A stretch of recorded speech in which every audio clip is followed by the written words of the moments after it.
All right, here we are in section 2, my friends.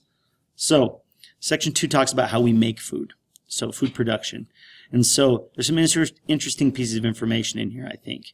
So, about half of the calories consumed in the entire world come from 3 grains. Wheat, rice, and corn make up half the calories that the world consumes. Another big thing that people consume is fish and shellfish. We don't necessarily think about that here in Wyoming, where we don't have a lot of those things. But about 1 billion people, it's their primary source of food, and a lot of that's over in Asia. And then here's an amazing statistic to me. So this planet is full of thousands of species of plants and animals. And if you look at it, if you take about 14 of those plants, about 9 of those animals, it makes up 90% of everything we eat. So all the different meals and menu items that you consume and you can think about, and all of that comes down to about 9 animals and 14 plants. Amazes me. So, where do we get this food from? How's it produced? Well, about 77% of it comes from us growing crops, grain. Remember, wheat, corn, rice. And then 16% comes from meat from feedlots and pastures and rangeland, and then 7% comes from aquaculture and fisheries, and that number is actually on the climb. So, dramatic increases in this food production. We aren't just making it; we're making it way more than we used to. Since 1960, we've really increased our production of it, and we've done that through a variety of things. These 4 things mainly. We have made a lot of technological advancements that have helped. We use much more sophisticated farming techniques than we used to. We put a lot more stuff on it. So we put more chemicals and fertilizers, water, pesticides, and we use a different type of high-yield crop than we used to use. And then we have intense farming practices that have increased it. We use highly densely populated feedlots and chicken coops and aqua ponds, things like that, to increase production.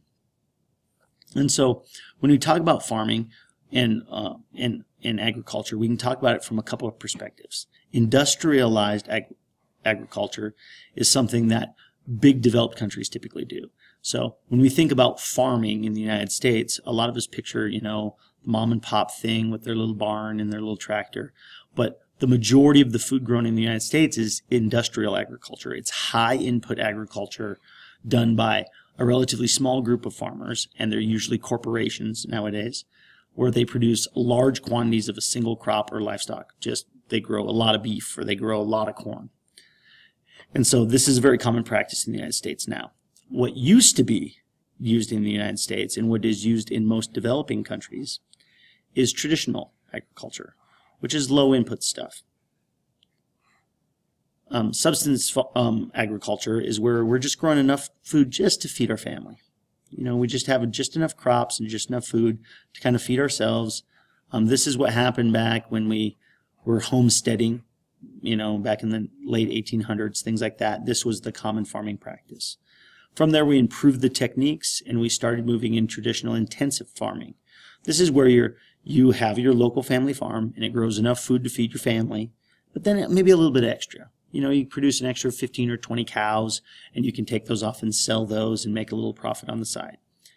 This is still practiced in the United States. I mean, a lot of the ranchers around this area, this is the type of agriculture that they use, but it is mainly a developing country thing. It's very common in those locations. And then if we move on here, we can talk about this industrialized crop production a little bit more. So 80% of all the world's food comes from this industrialized agriculture, this high output stuff. We're talking, we want tons of high yield, and our growth is steady increase in that world. Unfortunately, in order to do this type of agriculture, you need a lot of fossil fuel energy, water, fertilizers, pesticides in order to grow what we call monocultures. And monocultures are, if you look at these pictures, a whole field of the same stuff. Mono meaning one thing.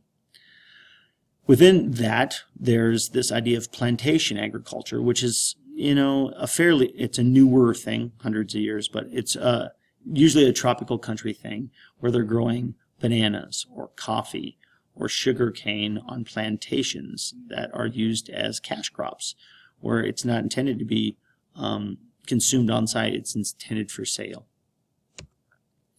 By contrast, if you look at the old school traditional agricultural systems in developing countries, they usually try to grow a lot of different things in one plot of land. This is called polycultures, where you can kind of think of it how your backyard garden works. Your backyard garden has a bunch of different plants in it that are all growing together, polycultures. And these polycultures usually have limited technology needed, limited equipment needed, limited impact on the environment as a result. And so this is a more sustainable agriculture, potentially, and we'll discuss the reasons why in class as we move on here. There's a last type of agriculture out there called slash and burn agriculture, and this is used like in tropical rainforests, for instance, where they burn the underbrush, push nutrients into the soil so that they can grow crops. Also not a very sustainable approach. Now, moving on. The reason why there's such high production industrialized crop is because of a thing called the Green Revolution. The Green Revolution enabled us to increase our production a lot since the 1950s, 88% higher. And the way they do that is we've been growing monocultures in these really high yield crops. We take selectively bred crops to make them hardier and stronger and better and denser and all of those things. And we've genetically engineered those crops as well. Now, as a result of that, we've also used a lot more fertilizer, water, and pesticides. And so the Green Revolution has produced way more food than it used to. We've also had a secondary Green Revolution that's happened, which was applied in the tropical regions, where we tried to give high yield crops of wheat and rice to try to help out the growing production in those locations. And so as a result of these green revolutions, in the early century, an American farmer, a single one, could basically grow enough food for 2.5 people for a year. By contrast, by 1999, that same single farmer could grow over 130 food for over 130 people. And so there's been a huge change in the amount of production that we can have. And that's been important in feeding the world. So if you look at it, since the 1960s, we've had a steady linear growth in food production, basically. This is grain, but in general, food production around the world, which has been very beneficial. The problem is that if you remember, the human population has been growing exponentially. And you see the problem with that situation. Eventually, human growth is going to create a problem for this. So that's kind of what this picture is showing. See how it's tapering off? This is the per person, per capita grain production. And you see, even though that the grain production is increased, per capita, it's stopped doing that. And that's a problem. That's going to result in not enough food to feed people. So the gene revolution is the next idea that we need to talk about. And this has been a huge shift in the way we handle crops. So how do we increase crop yields? Well, we started mixing genes of different organisms. It started out as artificial selection, where centuries ago we'd just take the biggest, hardiest carrot and we'd breed it and make a bunch of hardier carrots.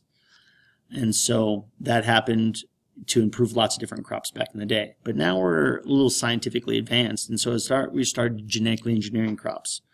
We take a strain of gene out of one, place it into another thing, and increase production quite a bit more. And so it's been able to increase exponentially the pace of production versus this old artificial selection method. We can add beneficial genes that we like. We can delete negative genes we don't like. We can take a gene out of a potato, cut it, remove it from its other genes, place it into, say, some corn, and grow ourselves a better corn crop. So we're doing some crazy stuff. So this age of genetic engineering has really created an interesting situation. Developing crops now can be resistant to heat or cold. They can help with herbicides. They can fight off insect pests by themselves. They can actually put genes inside of things that if that pest eats it, the pest will die. Fight off viruses and droughts, and they can be grown in saltier and more acidic soils. So we've been able to do all this through genetic engineering. And so we call those crops GMFs, genetically modified foods. That can be an animal, a meat product as well. Generically, they're called GMOs, which genetically modified organisms in general, but Fs apply specifically to food.